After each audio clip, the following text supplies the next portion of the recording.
Hello everybody and welcome back. This is EDS here bringing you part 5 of my Metroid Prime 1 Sequence Break 100% Let's Play walkthrough thing.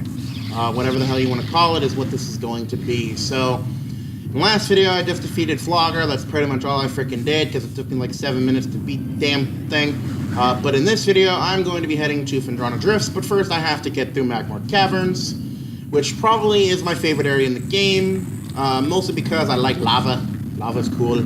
Not literally, of course, it's like, you know, thousands of degrees, but it is, you know,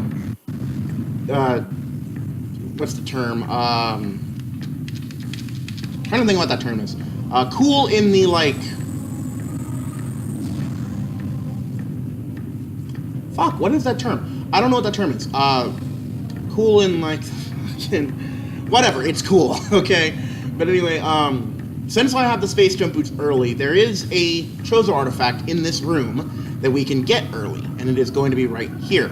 You can put your scan visor on and know you can't scan it, but you can tell from the coloring, because it is a slightly grayer color than the rest of the rock, that it can be destroyed.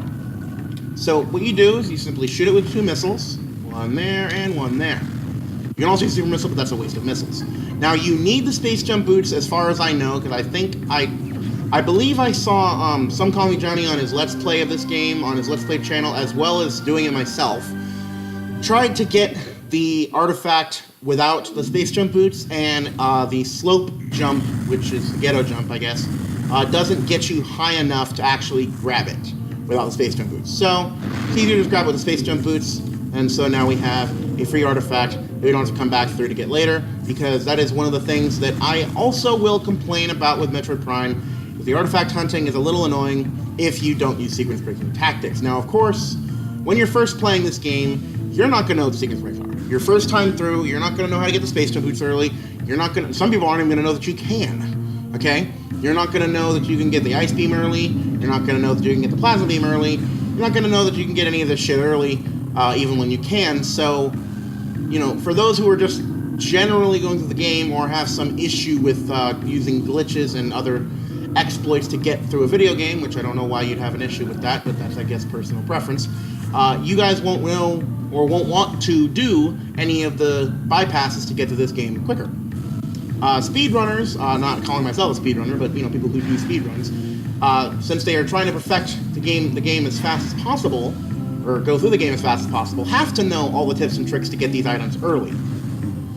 I studied a lot of speedrunners, you know, on YouTube over the last couple of years to try to figure out how to beat this game as fast as I possibly can, and I've managed to shave off, from my original playthrough, about 70% of the time I spent on my first run, on my most recent run. I believe back in roughly 2011, when I first got this game, no, 2009, holy shit, I've had this game for a long time. Yeah, because I had this game before Other M came out. That's right, because I was still friends with an old buddy of mine. I'm not friends with anymore, but he was the one who introduced me to the Metroid series. I think I mentioned that before in another video, but I don't remember. But he introduced me to the Metroid series, and he introduced it to me with Metroid Prime and Metroid Prime 2. And I remember it was before Other M came out, because I asked him if he was going to buy Other M, and he said he was going to, so I managed to get a chance to play. I actually never got a chance to play that game, I don't think, because I think we stopped being friends sometime after that game came out. So, yeah, it kind of sucks, but whatever. There's also, before I continue, there's another missile expansion you can get in this room that is right over here, that typically you need the X-ray scope, or the X-ray visor, and the space jump boots to get. However, if you know the position of the invisible platforms in this room, you can get to this missile expansion without needing the X-ray scope, X-ray visor, which I do know the positions of these, so I'm going to try to give it my best shot.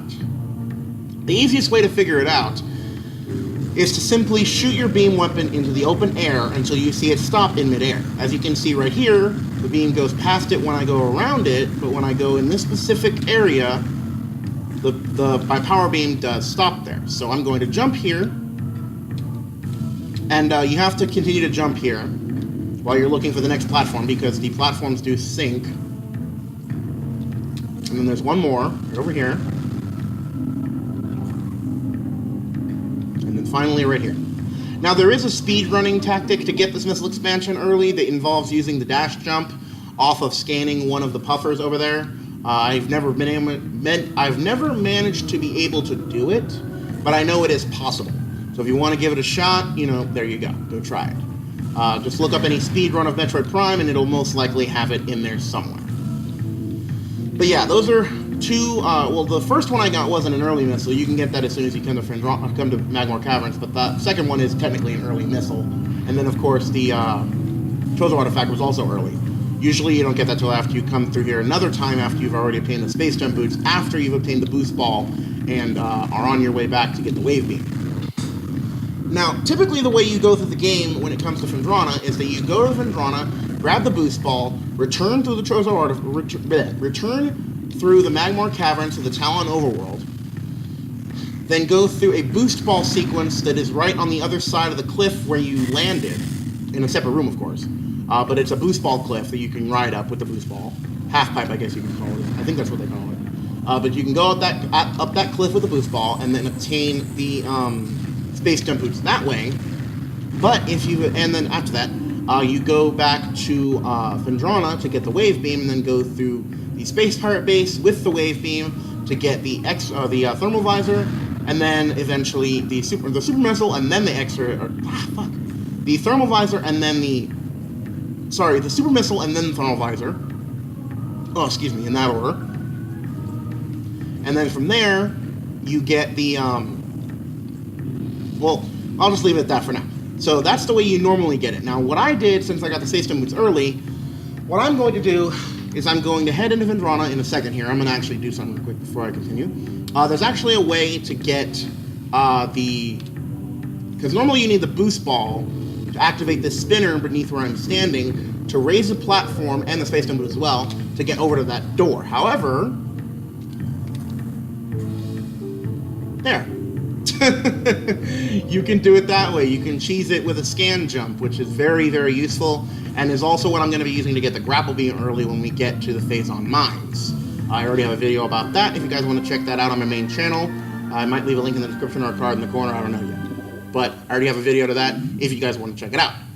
So anyway, like I was saying a second ago, so what you normally would do is you would go through Phendrana, get the boost ball, go through Phendrana, get the boost ball, come back to Talon Overworld, get the space jump boots, go back to Phendrana, get the wave beam, go through the space pirate base, get the super missile and the X-ray visor, and the thermal visor. Then, after you get the thermal visor, you'd get the spider ball from Thardus, and after that, you would get the ice beam from Chozo Ruins. However, what I'm going to do is going to completely bypass 3 of those power-ups on the way to get the ice beam, and I'm going to get the ice beam right after I get the boost ball and the wave beam. Now, you don't technically need the wave beam to get the ice beam. There is a way that you can walk out of bounds in Chozo Ruins to get to the ice beam room before you even fight Flagra. But I can't accomplish that, so this is my next best trick. I found this out from an old YouTube buddy of mine that I knew back when I was first starting out on YouTube. I lost contact with him a while ago, but, you know, just pointing that out. He informed me about this trick by showing me a video he had made doing the same trick. So I figured I'd make a video of it myself, show it off myself, and it's actually become decently popular. It's about 3 years old almost, but it's still a nice popular video, a couple thousand views, not bad. So, that's what I'm going to be doing, but before I do any of that, I have to get the boost ball, and I have to get the, and I have to get the wave beam, which is what, well, the boost ball at least is what I'm going to do in the next video. I'm not sure about the wave beam. Wave beam I have to fight the adult Sheegoth to get, which I could do the wave beam actually right now, but I don't know. Since I have the space jump boots early, I can do the wave beam and boost ball in any order I want. So I'll figure that out in the next video, but until next time, thank you guys so much for watching. This has been ZDS, making it fun one video at a time. I fucked up my outro again. Let me try that one more time. This has been ZDS. No, fuck, I fucked it up again. If you guys like to support the channel, links to my Twitter, my Patreon, and my main channel will be on my Let's Play channels page. Will also be in the description down below. Support me if you have the ability to. And until next time, this has been ZDS, making it fun one video at a time, and I will check you guys in the next video. There we go. Now I got it right. Have a good night, everybody.